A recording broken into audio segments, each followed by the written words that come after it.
சூரா அல்-ஃபாத்திஹ. அளவற்ற அருளாளனும் நிகரற்ற அன்புடையோனுமாகிய அல்லாஹ்வின் திருப்பெயரால் துவங்குகிறேன்.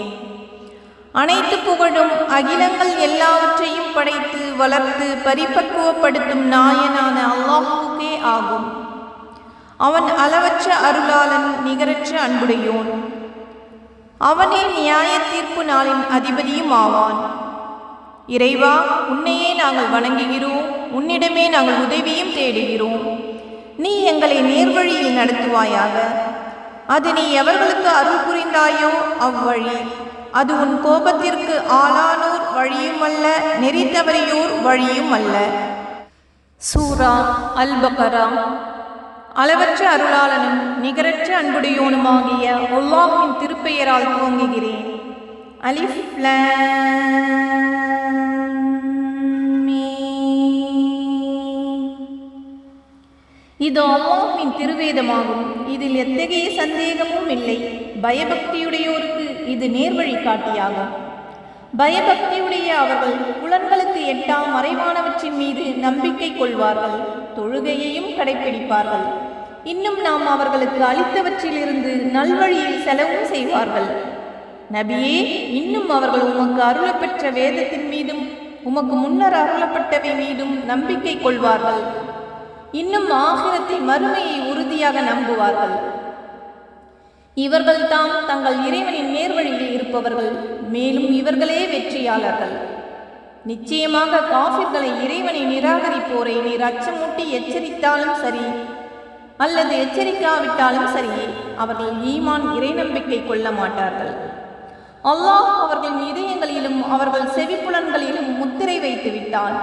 இன்னும் அவர்களின் பார்வை மீது ஒரு திரை கிடக்கிறது. மேலும் அவர்களுக்கு கடுமையான வேதனையும் உண்டு.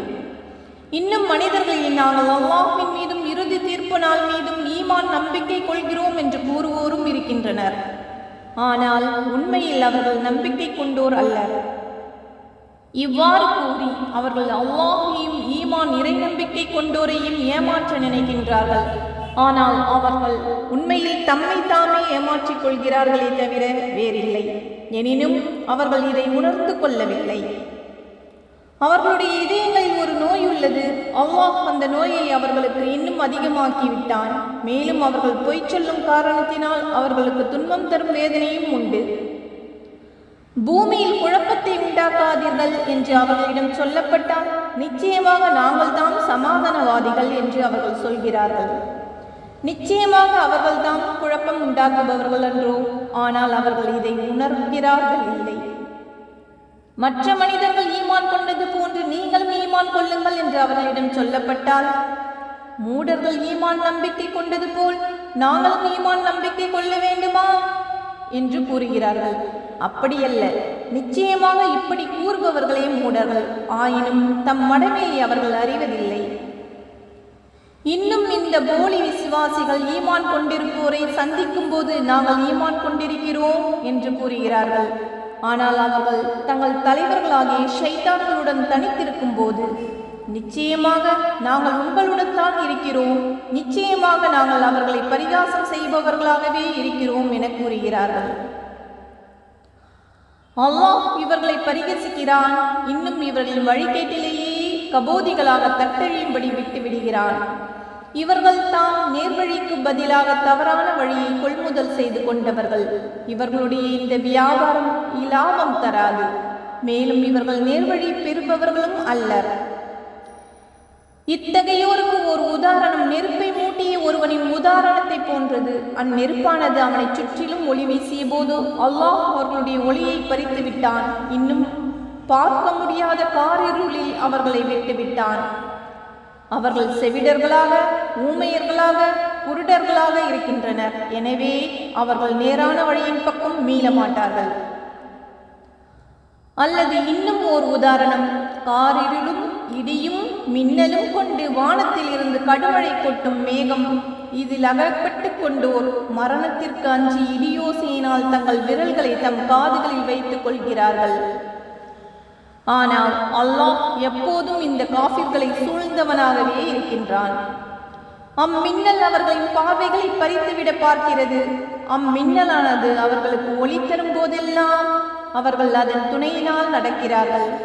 அவர்களை இருள் சூழ்ந்து கொள்ளும் போது வழி அறியாது நின்று விடுகிறார்கள். மேலும் அல்லாஹ் நாடினால் அவர்களுடைய கேள்வி புலனையும் பார்வைகளையும் போக்கிவிடுவான். நிச்சயமாக அல்லாஹ் எல்லாவற்றின் மீதும் பேராற்றல் உடையவன். மனிதர்களே, நீங்கள் உங்களையும் உங்களுக்கு முன்னிருந்தோரையும் படைத்த உங்கள் இறைவனையே வணங்குங்கள். அதனால் நீங்கள் தக்வா, இறையச்சமும் தூய்மையும் உடையோராகலாம். அந்த இறைவனே உங்களுக்காக பூமியை விரிப்பாகவும் வானத்தை விதானமாகவும் அமைத்து வானத்தினின்றும் மழை பொழியச் செய்து அதனின்று உங்கள் உணவிற்காக கனிவர்க்கங்களை வெளிவரச் செய்கிறான். இந்த உண்மைகளை எல்லாம் நீங்கள் அறிந்து கொண்டே இருக்கும் நிலையில் அல்லாஹுக்கு இணைகளை ஏற்படுத்தாதீர்கள். இன்னும் முஹம்மது ஸல்லல்லாஹு அலைஹி வஸல்லம் என்ற நம் அடியாருக்கு நாம் அருளியுள்ள வேதத்தில் நீங்கள் சந்தேகம் உடையோராக இருப்பீர்களானால், அந்த சந்தேகத்தில் உண்மை உடையோராகவும் இருப்பீர்களானால், அல்லாஹ்வை தவிர உங்கள் உதவியாளர்களை எல்லாம் ஒன்றாக அழைத்து வைத்துக் கொண்டு இது போன்ற ஒரு அத்தியாயமேனும் கொண்டு வாருங்கள். அப்படி நீங்கள் செய்யாவிட்டால் அப்படி செய்ய உங்களால் திண்ணமாக முடியாது. மனிதர்களையும் கற்களையும் எரிபொருளாக கொண்ட நரக நெருப்பை அஞ்சிக் கொள்ளுங்கள். அந்த நெருப்பு இறைவனையும் அவன் வேதத்தையும் ஏற்க மறுக்கும் காஃபிர்களுக்காகவே அது சித்தப்படுத்தப்பட்டுள்ளது. ஆனால் நம்பிக்கை கொண்டு நற்கர்மங்கள் செய்வோருக்கு நன்மாராயங்கள் கூறுவீராக. சதா ஓடிக்கொண்டிருக்கும் ஆறுகளை கொண்ட சுவனச்சோலைகள் அவர்களுக்காக உண்டு. அவர்களுக்கு உண்ண அங்கிருந்து ஏதாவது கனி கொடுக்கும் போதெல்லாம் இதுவே முன்னரும் நமக்கு உலகில் கொடுக்கப்பட்டிருக்கிறது என்று கூறுவார்கள். ஆனால் தோற்றத்தில் இது போன்றதுதான் அவர்களுக்கு உலகத்தில் கொடுக்கப்பட்டிருந்தன. இன்னும் அவர்களுக்கு அங்கு தூய துணைவியரும் உண்டு. மேலும் அவர்கள் அங்கே நிரந்தரமாக வாழ்வார்கள். நிச்சயமாக அல்லாஹ் கொசுவையோ அதிலும் அற்பத்தில் மேற்பட்டதையோ உதாரணம் கூறுவதில் வெட்கப்பட மாட்டான். இறை நம்பிக்கை கொண்டவர்கள் நிச்சயமாக உதாரணமானது தங்கள் இறைவனிடமிருந்து வந்துள்ள உண்மை என்பதை அறிவார்கள். ஆனால் இறை நம்பிக்கையற்ற காஃபிர்களோ இவ்வுதாரணத்தின் மூலம் இறைவன் என்ன நாடுகிறான் என்று ஏளனமாக கூறுகிறார்கள். அவன் இதை கொண்டு பலரை வழிகேட்டில் விடுகிறான், இன்னும் பலரை இதன் மூலம் நல்வழிப்படுத்துகிறான். ஆனால் தீயவர்களை தவிர வேறு யாரையும் அவன் அதனால் வழிகேட்டில் ஆக்குவதில்லை. இத்தீயவர்கள் அல்லாஹ்விடம் செய்த ஒப்பந்தத்தை அது உறுதிப்படுத்தப்பட்ட பின்னர் முறித்து விடுகின்றனர். அல்லாஹ் ஒன்றிணைக்கப்பட வேண்டும் என்று கட்டளையிட்டதை துண்டித்து விடுவதுடன் பூமியில் குழப்பத்தையும் உண்டாக்குகிறார்கள். இவர்களேதான் நஷ்டவாளிகள். நீங்கள் எப்படி அல்லாஹ்வை நம்ப மறுக்கிறீர்கள்? உயிரற்றோராக இருந்த உங்களுக்கு அவனே உயிரூட்டினான். பின்பு அவன் உங்களை மரணிக்கச் செய்வான், மீண்டும் உங்களை உயிர் பெறச் செய்வான். இன்னும் நீங்கள் அவன் பக்கமே திருப்பிக் கொண்டு வரப்படுவீர்கள். அவ்விறைவன் எத்தகையவன் என்றால், அவனை உலகத்தில் உள்ள அனைத்தையும் உங்களுக்காக படைத்தான். பின் அவன் வானத்தின் பக்கம் முற்பட்டான், அவற்றை 7 வானங்களாக ஒழுங்காக்கினான். அன்றியும் அவனே ஒவ்வொரு பொருளையும் நன்கறிபவனாக இருக்கிறான். நபியே, இன்னும் இறைவன் வானவர்களை நோக்கி, நிச்சயமாக நான் பூமியில் ஒரு பிரதிநிதியை அமைக்கப் போகிறேன் என்று கூறிய போது அவர்கள், இறைவா, நீ அதில் குழப்பத்தை உண்டாக்கி இரத்தம் சிந்துவோரை அமைக்கப் போகிறாய். இன்னும் நாங்களோ உன் புகழ் ஓதியவர்களாக உன்னை துதித்து உன் பரிசுத்தத்தை போற்றியவர்களாக இருக்கின்றோம் என்று கூறினார்கள். அதற்கு இறைவன், நீங்கள் அறியாதவற்றை எல்லாம் நிச்சயமாக நான் அறிவேன் என கூறினான். இன்னும் இறைவன் எல்லா பொருட்களின் பெயர்களையும் ஆதமுக்கு கற்றுக் கொடுத்தான்.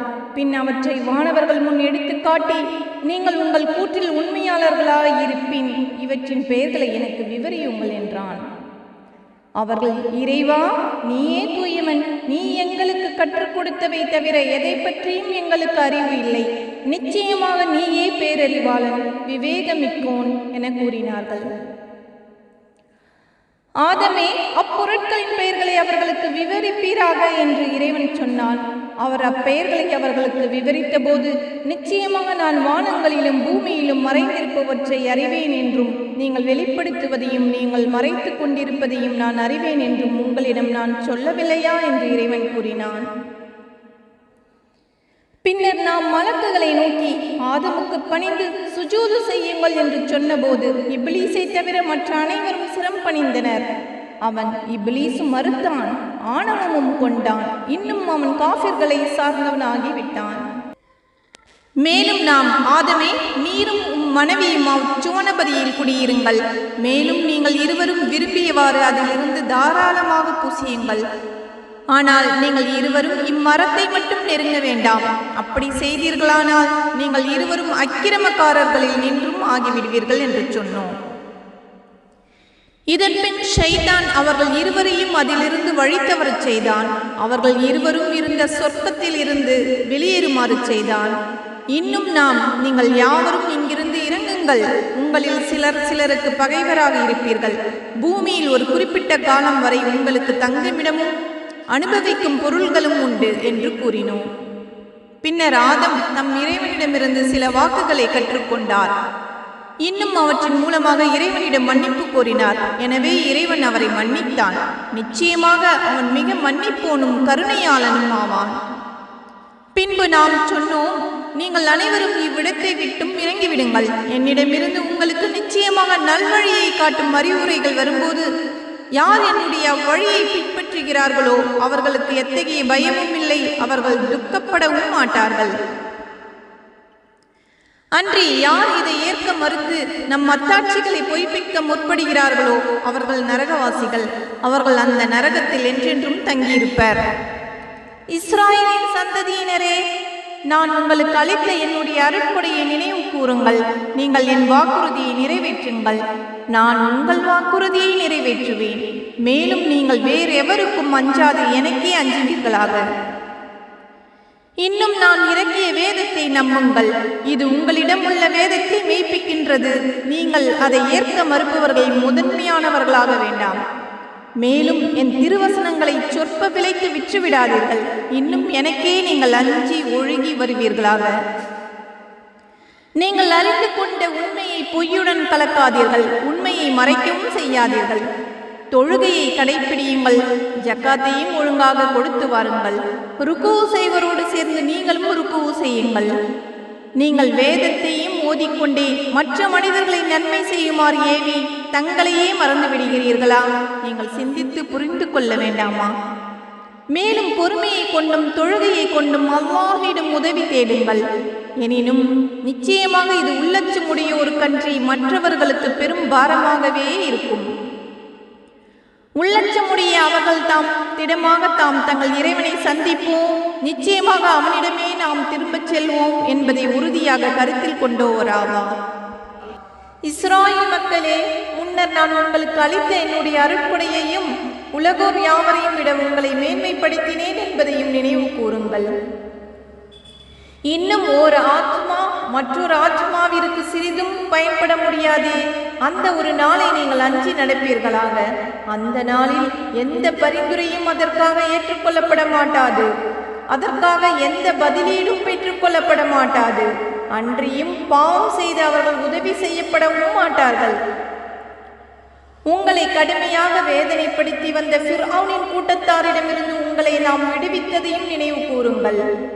அவர்கள் உங்கள் ஆண் மக்களை கொன்று உங்கள் பெண் மக்களை மட்டும் வாழ விட்டிருந்தார்கள். அதில் உங்களுக்கு உங்கள் இறைவனிடமிருந்து ஒரு பெரும் சோதனை இருந்தது. மேலும் உங்களுக்காக நாம் கடலை பிளந்து உங்களை நாம் காப்பாற்றி நீங்கள் பார்த்து கொண்டிருக்கும் போதே ஃபிர்அவுனின் கூட்டத்தாரை அதில் மூழ்கடித்தோம் என்பதையும் நினைவு கூறுங்கள். மேலும் நாம் மூசாவுக்கு வேதம் அருள 40 இரவுகளை வாக்களித்தோம். அதற்காக அவர் சென்ற பின்னர் காளை கன்று ஒன்றை கடவுளாக எடுத்துக்கொண்டீர்கள். அதனால் நீங்கள் அக்கிரமக்காரர்களாகிவிட்டீர்கள். இதன் பின்னரும் நீங்கள் நன்றி செலுத்துவதற்காக நாம் உங்களை மன்னித்தோம். இன்னும் நீங்கள் நேர்வழி பெறும் பொருட்டு நாம் மூசாவுக்கு வேதத்தையும் நன்மை தீமைகளை பிரித்து அறிவிக்கக்கூடிய ஃபுர்கானையும் அளித்தோம் என்பதையும் நினைவு கூறுங்கள். மூசா தம் சமூகத்தாரை நோக்கி, என் சமூகத்தாரே, நீங்கள் காளை கன்றை வணக்கத்திற்காக எடுத்துக்கொண்டதன் மூலம் உங்களுக்கு நீங்களே அக்கிரமம் செய்து கொண்டீர்கள். ஆகவே உங்களை படைத்தவனிடம் பாவ மன்னிப்பு கோருங்கள். உங்களை நீங்களே மாய்த்து கொள்ளுங்கள். அதுவே உங்களை படைத்தவனிடம் உங்களுக்கு நற்பலன் அளிப்பதாகும் என கூறினார். அவ்வாறே நீங்கள் செய்ததனால் அவன் உங்களை மன்னித்தான் என்பதையும் நினைவு கூறுங்கள். நிச்சயமாக அவன் தௌபாவை ஏற்று மன்னிப்பவனாகவும் பெரும் கருணையுடையவனாகவும் இருக்கிறான். இன்னும் இதையும் நினைவு கூறுங்கள். நீங்கள் மூசாவே, நாங்கள் அல்லாஹ்வை கண்கூடாக காணும் வரை மீது நம்பிக்கை கொள்ள மாட்டோம் என்று கூறினீர்கள். அப்பொழுது நீங்கள் பார்த்து கொண்டிருக்கும் போதே உங்களை ஓர் இடிமுழக்கம் பற்றி கொண்டது. நீங்கள் நன்றியுடையோராய் இருக்கும் பொருட்டு நீங்கள் இறந்த பின் உங்களை உயிர்ப்பித்து எழுப்பினோம். இன்னும் உங்கள் மீது மேகம் நிழலிடச் செய்தோம். மேலும் மண்ணு சல்வா என்னும் மேன்மையான உணவுப் பொருள்களை உங்களுக்காக இறக்கி வைத்து நாம் உங்களுக்கு அருளியுள்ள பரிசுத்தமான உணவுகளில் இருந்து புசியுங்கள் என்றோம். எனினும் அவர்கள் நமக்கு தீங்கு செய்து விடவில்லை, மாறாக தமக்குத்தாமே தீங்கிழைத்து கொண்டார்கள். இன்னும் நினைவு கூறுங்கள். நாம் கூறினோம், இந்த பட்டினத்துள் நுழைந்து அங்கு நீங்கள் விரும்பிய இடத்தில் தாராளமாக புசியுங்கள். அதன் வாயிலில் நுழையும் போது பணிவுடன் தலைவணங்கி ஹித்தத்துன், எங்கள் பாபச்சுமைகள் நீங்கட்டும் என்று கூறுங்கள். நாம் உங்களுக்காக உங்கள் குற்றங்களை மன்னிப்போம், மேலும் நன்மை செய்வோருக்கு அதிகமாக கொடுப்போம். ஆனால் அக்கிரமக்காரர்கள் தம்மிடம் கூறப்பட்ட வார்த்தையை அவர்களுக்கு சொல்லப்படாத வேறு வார்த்தையாக மாற்றிக்கொண்டார்கள். ஆகவே அக்கிரமங்கள் செய்தவர்கள் மீது இவ்வாறு அவர்கள் பாவம் செய்து கொண்டிருந்த காரணத்தினால் வானத்திலிருந்து நாம் வேதனையை இறக்கி வைத்தோம். மூசா தம் சமூகத்தாருக்காக தண்ணீர் வேண்டி பிரார்த்தித்த போது உமது கைத்தடியால் அப்பாறையில் அடிப்பீராக என நாம் கூறினோம். அதிலிருந்து 12 நீர் ஊற்றுக்கள் பொங்கி எழுந்தன. ஒவ்வொரு கூட்டத்தினரும் அவரவர் குடிநீர் துறையை நன்கு அறிந்து கொண்டனர். அல்லாஹ் அருளிய ஆகாரத்தில் இருந்து உண்ணுங்கள், பருகுங்கள், பூமியில் குழப்பம் செய்து கொண்டு திரியாதீர்கள் என நாம் நினைவு கூறினோம் என்பதையும் நினைவு கூறுங்கள். இன்னும் மூசாவே, ஒரே விதமான உணவை நாங்கள் சகிக்க மாட்டோம்.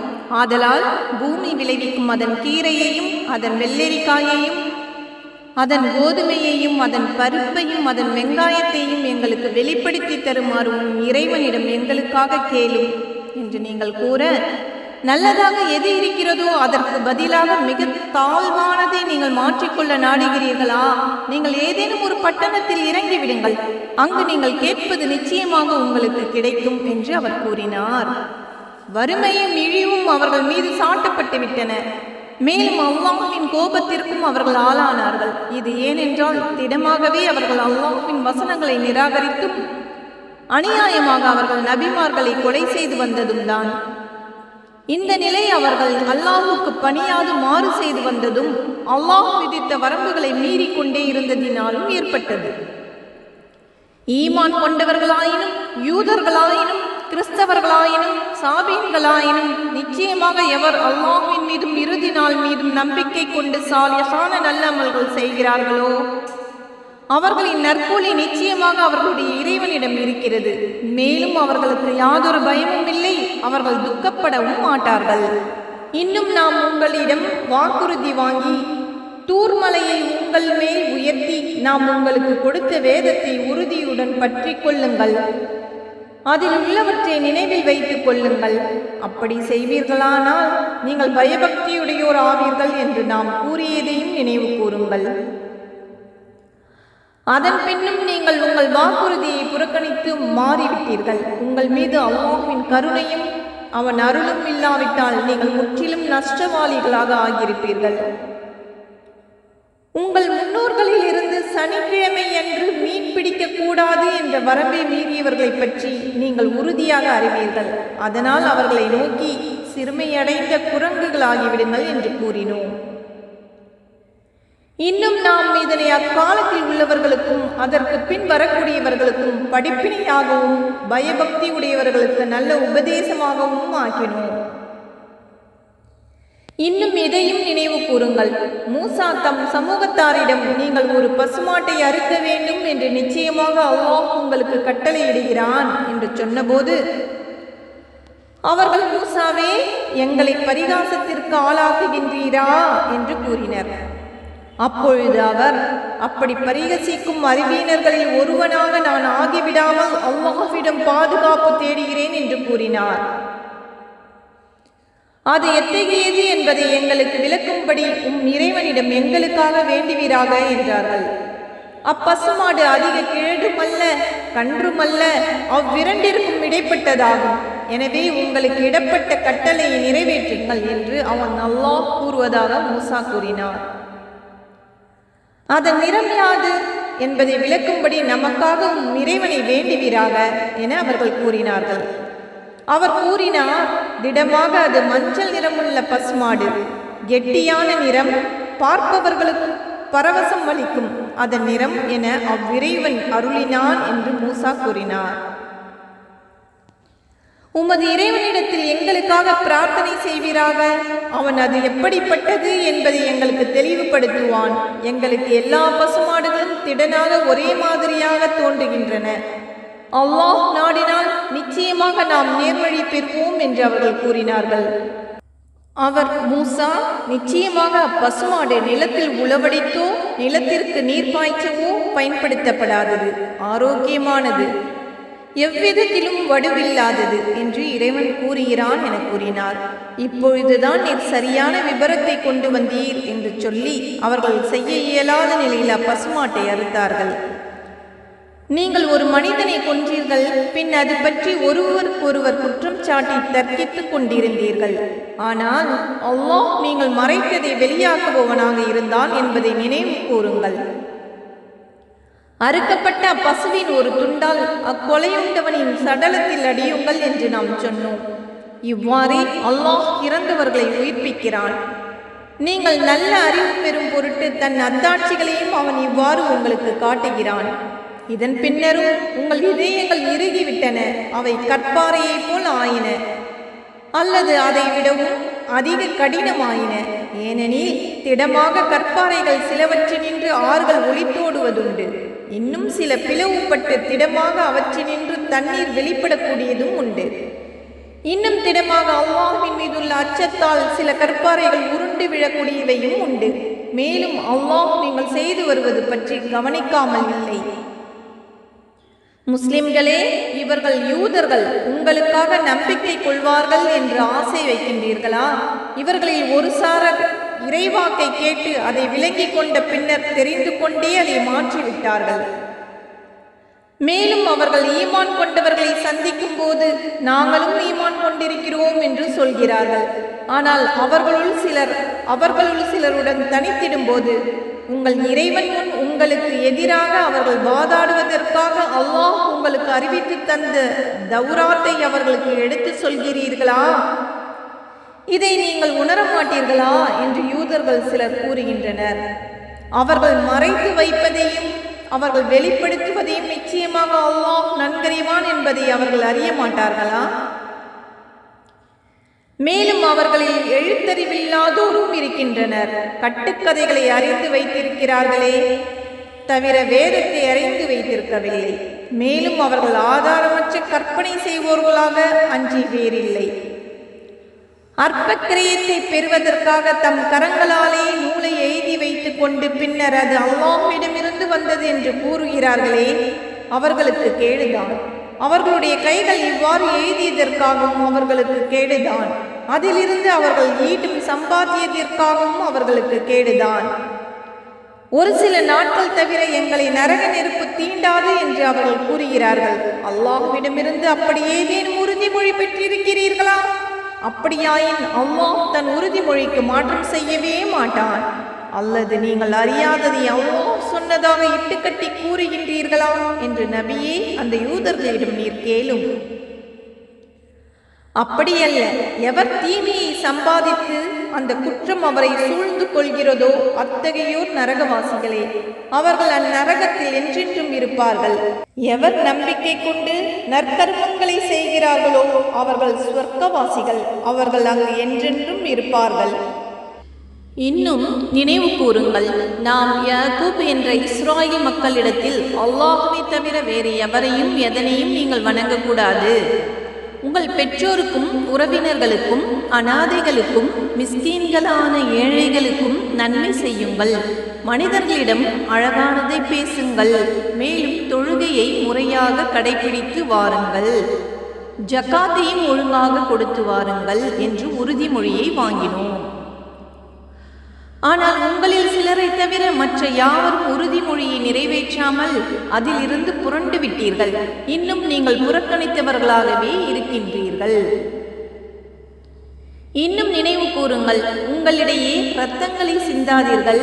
உங்களில் ஒருவர் மற்றவரை தம் வீடுகளை விட்டும் வெளியேற்றாதீர்கள் என்னும் உறுதிமொழியை வாங்கினோம். பின்னர் அதை ஒப்புக்கொண்டீர்கள். அதற்கு நீங்களே சாட்சியாகவும் இருந்தீர்கள். இவ்வாறு உறுதிப்படுத்திய நீங்களே உங்களிடையே கொலை செய்கின்றீர்கள். உங்களிலேயே ஒரு சாரரை அவர்களுடைய வீடுகளிலிருந்து வெளியேற்றுகிறீர்கள். அவர்கள் மீது அக்கிரமம் புரியவும் பகைமை கொள்ளவும் அவர்களின் விரோதிகளுக்கு உதவி செய்கிறீர்கள். வெளியேற்றப்பட்டவர்கள் இவ்விரோதிகளிடம் சிக்கி கைதிகளாக உங்களிடம் வந்தால் அப்பொழுது மட்டும் பழிப்புக்கு அஞ்சி நஷ்ட ஈடு பெற்றுக்கொண்டு அவர்களை விடுதலை செய்து விடுகிறீர்கள். ஆனால் அவர்களை வீடுகளை விட்டு வெளியேற்றுவது உங்கள் மீது ஹராமான தடுக்கப்பட்ட செயலாகும். அப்படி என்றால் நீங்கள் வேதத்தில் சிலதை நம்பி சிலதை மறுக்கிறீர்களா? எனவே உங்களில் இவ்வகையை செயல்படுகிறவர்களுக்கு இவ்வுலக வாழ்வில் இழிவை தவிர வேறு கூலி எதுவும் கிடைக்காது. மறுமை கியாம நாளிலோ அவர்கள் மிக கடுமையான வேதனையின் பால் மீட்டப்படுவார்கள். இன்னும் நீங்கள் செய்து வருவதை அல்லாஹ் கவனிக்காமல் இல்லை. மறுமையின் நிலையான வாழ்க்கைக்கு பகரமாக அற்பமான இவ்வுலக வாழ்க்கையை விலைக்கு வாங்கி கொண்டவர்கள் இவர்கள்தான். ஆகவே இவர்களுக்கு ஒரு சிறிதளவும் வேதனை லேசாக்கப்பட மாட்டாது. இவர்கள் உதவியும் செய்யப்பட மாட்டார்கள். மேலும் நாம் மூசாவுக்கு நிச்சயமாக வேதத்தை கொடுத்தோம். அவருக்கு பின் தொடர்ச்சியாக இறை தூதர்களை அனுப்பினோம். இன்னும் மரியமின் குமாரர் ஈசாவுக்கு தெளிவான அத்தாட்சிகளை ரூஹுல் குதூசி என்னும் பரிசுத்தமான ஆத்மாவை கொண்டு அவருக்கு வலுவூட்டினோம். உங்கள் மனம் விரும்பாததை நம் தூதர் உங்களிடம் கொண்டு வரும்போதெல்லாம் நீங்கள் கர்வம் கொண்டு புறக்கணித்து வந்தீர்கள் அல்லவா? சிலரை நீங்கள் பொய்ப்பித்தீர்கள், சிலரை கொன்றீர்கள். இன்னும் அவர்கள் யூதர்கள் எங்களுடைய இதயங்கள் திரையிடப்பட்டுள்ளன என்று கூறுகிறார்கள். ஆனால் அவர்களுடைய குஃப்ரு என்னும் நிராகரிப்பின் காரணத்தால் அல்லாஹ் அவர்களை சபித்து விட்டான். ஆகவே அவர்கள் சொற்பமாகவே ஈமான் கொள்வார்கள். அவர்களிடம் இருக்கக்கூடிய வேதத்தை மெய்ப்படுத்தக்கூடிய இந்த குர்ஆன் என்ற வேதம் அவர்களிடம் வந்தது. இந்த குர்ஆன் வருவதற்கு முன் காஃபிர்களை வெற்றி கொள்வதற்காக இந்த குர்ஆன் மூலமே அல்லாஹ்விடம் வேண்டிக் கொண்டிருந்தார்கள். இவ்வாறு முன்பே அவர்கள் அறிந்து வைத்திருந்த வேதமானது அவர்களிடம் வந்தபோது அதை நிராகரிக்கின்றார்கள். இப்படி நிராகரிப்போர் மீது அல்லாஹ்வின் சாபம் இருக்கிறது. தன் அடியார்களில் தான் நாடியவர் மீது தன் அருட்கொடையை அல்லாஹ் அருளியதற்காக பொறாமைப்பட்டு அல்லாஹ் அருளியதையே நிராகரித்து தங்கள் ஆத்மாக்களை விற்று அவர்கள் பெற்றுக்கொண்டது மிகவும் கெட்டதாகும். இதனால் அவர்கள் இறைவனுடைய கோபத்திற்கு மேல் கோபத்திற்கு ஆளாகிவிட்டார்கள். இத்தகைய காஃபிர்களுக்கு இழிவான வேதனை உண்டு.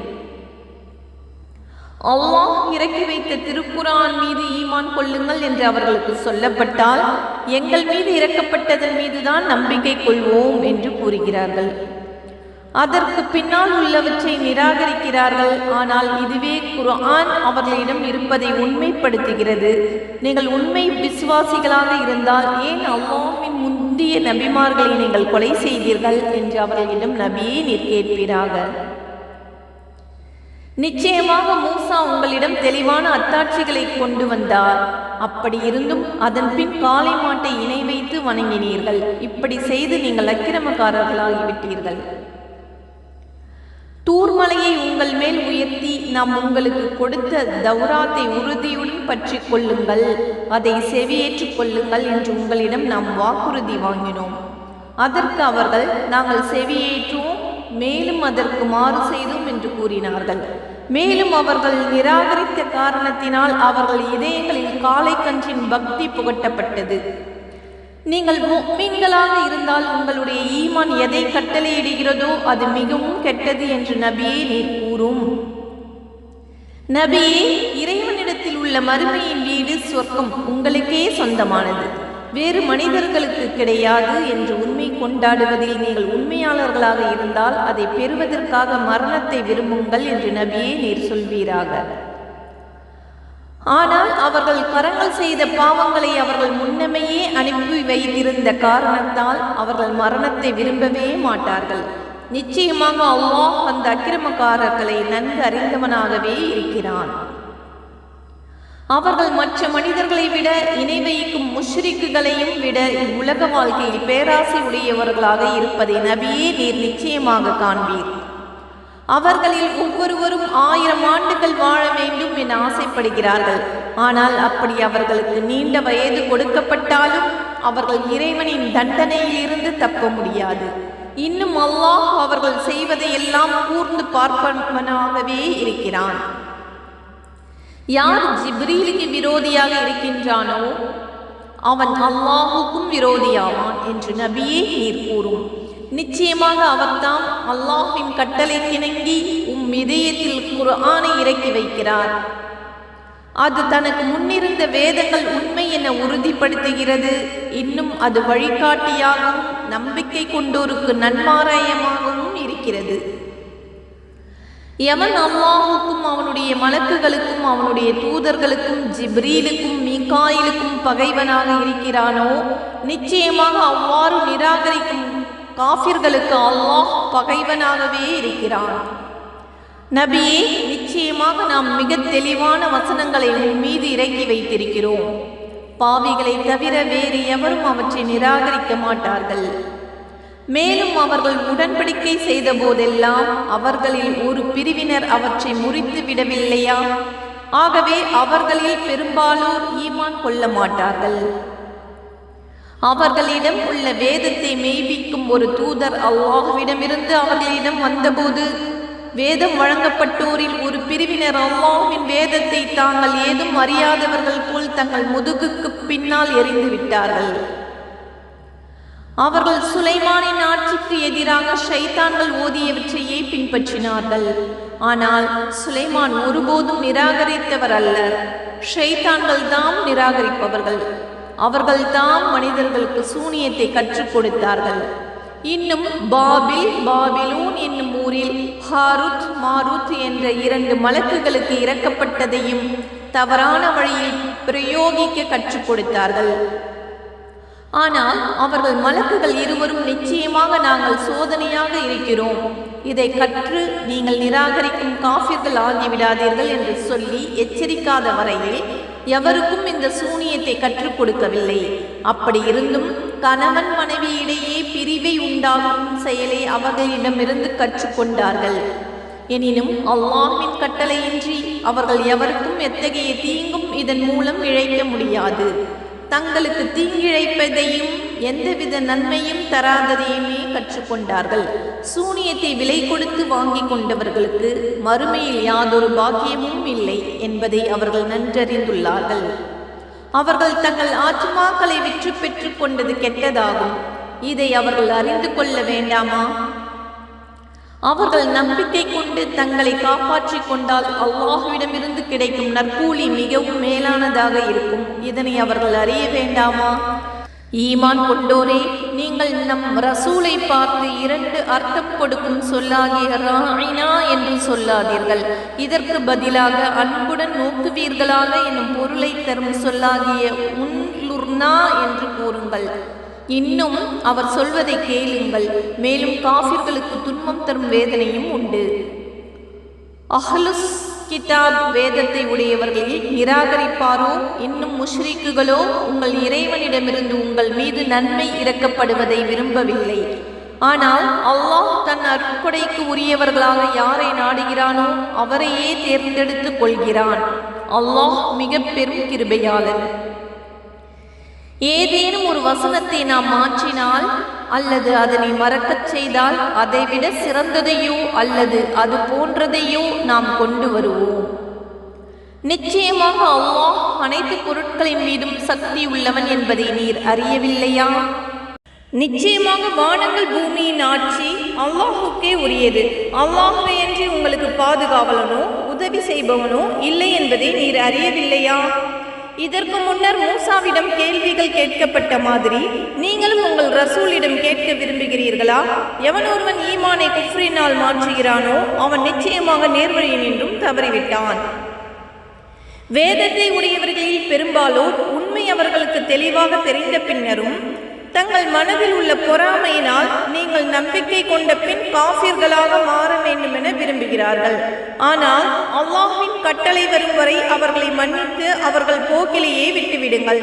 நிச்சயமாக அல்லாஹ் அனைத்து பொருட்கள் மீதும் சக்தி உடையவனாக இருக்கிறான். இன்னும் தொழுகையை முறையாக கடைபிடித்தும் ஜகாத் கொடுத்தும் வாருங்கள். ஏனெனில் உங்களுக்காக எந்த நன்மையை முன்னமேயே அனுப்பி வைக்கின்றீர்களோ அதை அல்லாஹ்விடம் பெற்றுக்கொள்வீர்கள். நிச்சயமாக அல்லாஹ் நீங்கள் செய்பவற்றையெல்லாம் உற்று நோக்கியவனாகவே இருக்கிறான். யூதர்கள் கிறிஸ்தவர்களை தவிர வேறு யாரும் சுவனபதியில் நுழையவே மாட்டார்கள் என்று அவர்கள் கூறுகிறார்கள். இது அவர்களின் மீனாசையே ஆகும். நீங்கள் உண்மையுடையவராக இருந்தால் உங்களுடைய சான்றை சமர்ப்பியுங்கள் என்று நபியே நீர் கூறுவீராக. அப்படியல்ல, எவன் ஒருவன் தன்னை அல்லாஹ்வுக்கே முழுமையாக அர்ப்பணம் செய்து இன்னும் நற்கர்மங்களை செய்கிறானோ அவனுடைய நற்கூலி அவனுடைய இறைவனிடம் உண்டு. இத்தகையோருக்கு அச்சமில்லை, அவர்கள் துக்கப்படவும் மாட்டார்கள். யூதர்கள் கூறுகிறார்கள் கிறிஸ்தவர்கள் எந்த நல்வழியிலும் இல்லை என்று. கிறிஸ்தவர்கள் கூறுகிறார்கள் யூதர்கள் எந்த நல்வழியிலும் இல்லை என்று. ஆனால் இவர்கள் தங்களுக்குரிய வேதத்தை ஓதிக்கொண்டே இப்படி கூறுகிறார்கள். இவர்கள் கூறும் சொற்களைப் போலவே ஒன்றும் அறியாதவர்களும் கூறுகிறார்கள்.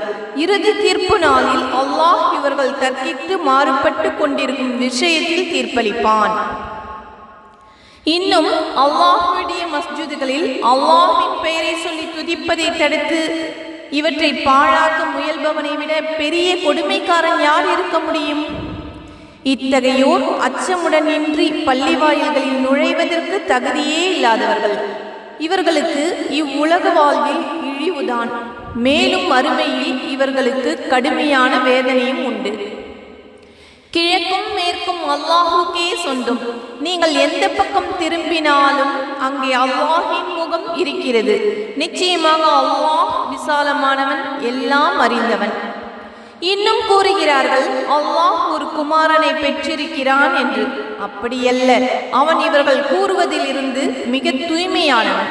வானங்கள் பூமியில் உள்ளவை யாவும் அவனுக்கே உரியவை. இவை அனைத்தும் அவனுக்கே அடிபணிந்து வழிபடுகின்றன. அல்லாஹ் வானங்களையும் பூமியையும் முன்மாதிரியின்றி இல்லாமையிலிருந்து தானே உண்டாக்கினான். அதனிடம் குன் ஆகுக என்று கூறினால் உடனே அது ஆகிவிடுகிறது. இன்னும் அறியாதவர்கள் கூறுகிறார்கள் அல்லாஹ் ஏன் நம்மிடம் பேசவில்லை, மேலும் நமக்கு ஏன் அத்தாட்சி வரவில்லை என்று. இவர்களுக்கு முன்னர் இருந்தவர்களும் இப்படியே இவர்களின் சொற்களைப் போலவே தான் கூறுகிறார்கள். இவர்களின் இதயங்கள் அவர்களுடைய இதயங்களைப் போன்றவையே போன்றவையே தான். ஈமானில் உறுதியுடைய மக்களுக்கு நம் அத்தாட்சிகளை அவர்கள் மனதில் பதியும்படி நாம் நிச்சயமாக தெளிவாய் விவரித்துள்ளோம். நபியே, நாம் உண்மையுடன் நல்லடியாருக்கு நன்மாரையும் கூறுபவராகவும் தீயோருக்கு அச்சமூட்டி எச்சரிக்கை செய்பவராகவுமே அனுப்பியுள்ளோம். நரகவாதிகளை பற்றி நீர் வினவப்பட மாட்டீர். நபியே, யூதர்களும் கிறிஸ்தவர்களும் அவர்கள் வழியை நீர் பின்பற்றாத வரையில் உம்மை பற்றி திருப்தி அடைய மாட்டார்கள். ஆகவே அவர்களை நோக்கி நிச்சயமாக அல்லாஹ்வின் வழி இஸ்லாம், அதுவே நேர்வழி என்று சொல்லும். அன்றி ஞானம் உம்மை வந்தடைந்த பின்னரும் அவர்களுடைய இச்சைகளை பின்பற்றி வீரே ஆனால் அல்லாஹ்விடமிருந்து உம்மை காப்பாற்றுபவனும் உமக்கு உதவி செய்பவனும் இல்லை. யாருக்கு நாம் வேதத்தை கொடுத்தோமோ அவர்கள் அதை எவ்வாறு ஓதி ஒழுகிட வேண்டுமோ அவ்வாறு ஓதுகிறார்கள். அவர்கள் தாம் அதன் மேல் நம்பிக்கை உள்ளவர்கள். யார் அதை நிராகரிக்கின்றார்களோ அவர்கள் பெரும் நஷ்டவாளிகளே. யாக்கோப் என்ற இஸ்ராயேல் மக்களே, நான் உங்களுக்கு அளித்த என் நன்கொடைகளை நினைவு கூறுங்கள். இன்னும் நிச்சயமாக நான் உங்களை உலக மக்கள் எல்லோரையும் விட மேம்பாடுடையோராக செய்தேன். இன்னும் வரப்போகும் அந்நாளில் இருந்து உங்களை காப்பாற்றிக் கொள்ளுங்கள். அன்று ஓர் ஆத்மா பிரிதோர் ஆத்மாவுக்கு உதவி செய்ய இயலாது. அதனிடமிருந்து அதன் பாவங்களுக்கு பரிகாரமாக எந்த நஷ்டையிலும் ஒப்புக்கொள்ளப்பட மாட்டாது. எந்த சிபாரிசும் அதற்கு பலனளிக்காது. இவர்கள் எவர் மூலமாகவும் எந்த உதவியும் செய்யப்பட மாட்டார்கள். இன்னும் இதையும் எண்ணி பாருங்கள். இப்ராஹீமை அவருடைய இறைவன் சில கட்டளையிட்டு சோதித்தான். அவற்றை அவர் முழுமையாக நிறைவேற்றினார். நிச்சயமாக நான் உம்மை மக்களுக்கு இமாமாக தலைவராக ஆக்குகிறேன் என்று அவன் கூறினான். அதற்கு இப்ராஹிம், என் சந்ததியினரிலும் இமாம்களை ஆக்குவாயா என கேட்டார். என் வாக்குறுதி உன் சந்ததியில் உள்ள அநியாயக்காரர்களுக்கு சேராது என்று கூறினான்.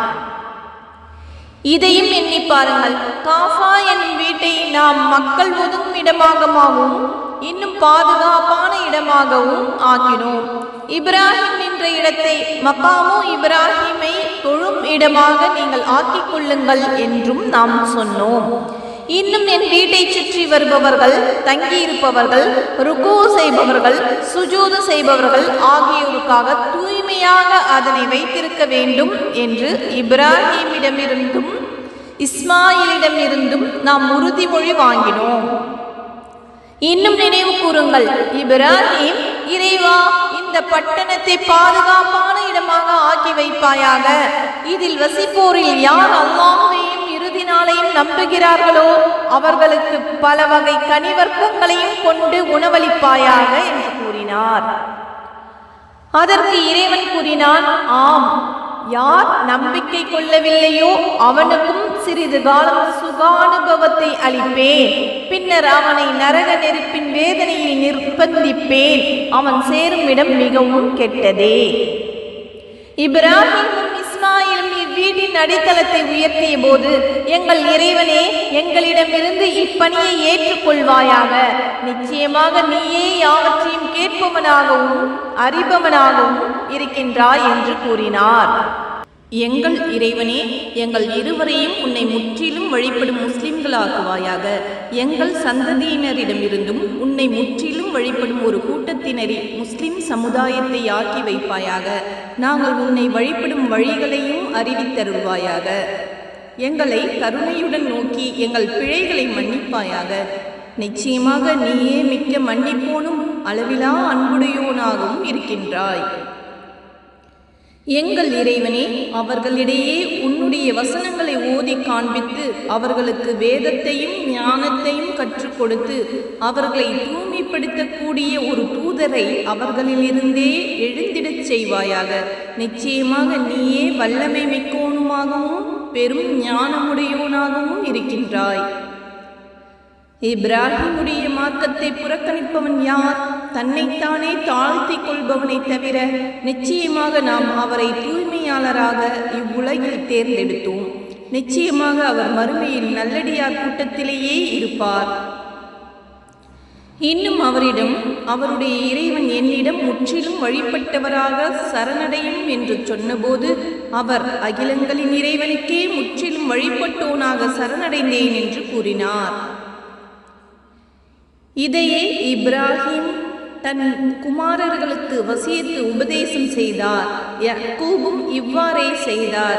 அவர் கூறினார், என் குமாரர்களே, அல்லாஹ் உங்களுக்கு சன்மார்க்கத்தை இஸ்லாமை தேர்ந்தெடுத்துள்ளான். நீங்கள் முஸ்லிம்களாக அன்றி மரணிக்காதீர்கள். யாக்கூபுக்கு மரணம் நெருங்கிய போது நீங்கள் சாட்சியாக இருந்தீர்களா? அப்பொழுது அவர் தம் குமாரர்களிடம், எனக்கு பின் நீங்கள் யாரை வணங்குவீர்கள் என கேட்டதற்கு, உங்கள் நாயனை, உங்கள் மூதாதையர் இப்ராஹிம், இஸ்மாயில், இஸ்ஹாக் ஆகியோரின் நாயனை, ஒரே நாயனையே வணங்குவோம். அவனுக்கே முற்றிலும் வழிபட்ட முஸ்லிம்களாக இருப்போம் என கூறினார். அந்த உம்மத்து சமூகம் சென்று விட்டது. அவர்கள் சம்பாதித்தவை அவர்களுக்கே, நீங்கள் சம்பாதித்தவை உங்களுக்கே. அவர்கள் செய்து கொண்டிருந்தது பற்றி நீங்கள் கேட்கப்பட மாட்டீர்கள். நீங்கள் யூதர்களாக அல்லது கிறிஸ்தவர்களாக மாறிவிடுங்கள், நீங்கள் நேர்வழியை அடைவீர்கள் என்று அவர்கள் கூறுகிறார்கள். அப்படியல்ல, நேரான வழியை சார்ந்த இப்ராஹிமின் மார்க்கத்தையே பின்பற்றுவோம். இணை வைக்கும் முஷ்ரிக்குகளில் நின்றும் அவரில்லை என்று நபியே நீர் கூறுவீராக. முஃமின்களே, நாங்கள் அல்லாஹ்வையும் எங்களுக்கு இறக்கப்பட்ட வேதத்தையும் இப்ராஹிம், இஸ்மாயில், இஸ்ஹாக், யாக்கூப் இன்னும் அவர் சந்ததியினருக்கு இறக்கப்பட்டதையும் மூசாவுக்கும் ஈசாவுக்கும் கொடுக்கப்பட்டதையும் இன்னும் மற்ற நபிமார்களுக்கும் அவர்களின் இறைவனிடமிருந்து கொடுக்கப்பட்டதையும் நம்புகிறோம். அவர்களில் நின்றும் ஒருவருக்கிடையேயும் நாங்கள் வேறுபாடு காட்ட மாட்டோம். இன்னும் நாங்கள் அவனுக்கே முற்றிலும் வழிபடுகிறோம் என்று கூறுவீர்களாக. ஆகவே நீங்கள் ஈமான் கொள்வதைப் போல் அவர்களும் ஈமான் கொண்டால் நிச்சயமாக அவர்கள் நேர்வழியை பெற்றுவிடுவார்கள். ஆனால் அவர்கள் புறக்கணித்து விட்டால் நிச்சயமாக அவர்கள் பிளவில்தான் இருக்கின்றனர். எனவே அவர்களின் கெடுதல்களிலிருந்து உம்மை காப்பாற்ற அல்லாஹ்வே போதுமானவன்.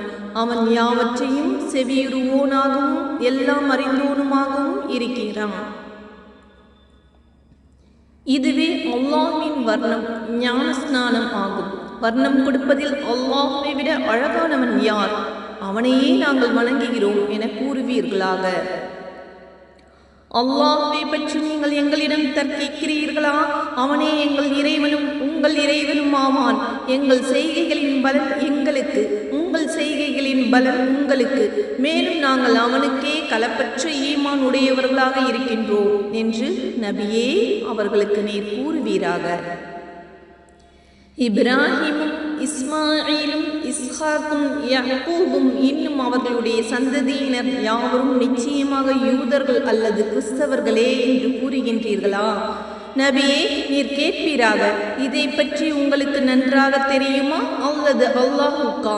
அல்லாஹ்விடமிருந்து தன்பால் வந்திருக்கும் சாட்சியங்களை மறைப்பவனை விட அநியாயக்காரன் யார்? இன்னும் அல்லாஹ் நீங்கள் செய்பவை பற்றி பராமுகமாக இல்லை. அந்த உம்மத்து சமூகம் சென்று விட்டது. அவர்கள் சம்பாதித்தவை அவர்களுக்கே, நீங்கள் சம்பாதித்தவை உங்களுக்கே. அவர்கள் செய்து கொண்டிருந்தது பற்றி நீங்கள் கேட்கப்பட மாட்டீர்கள். Like, share, subscribe.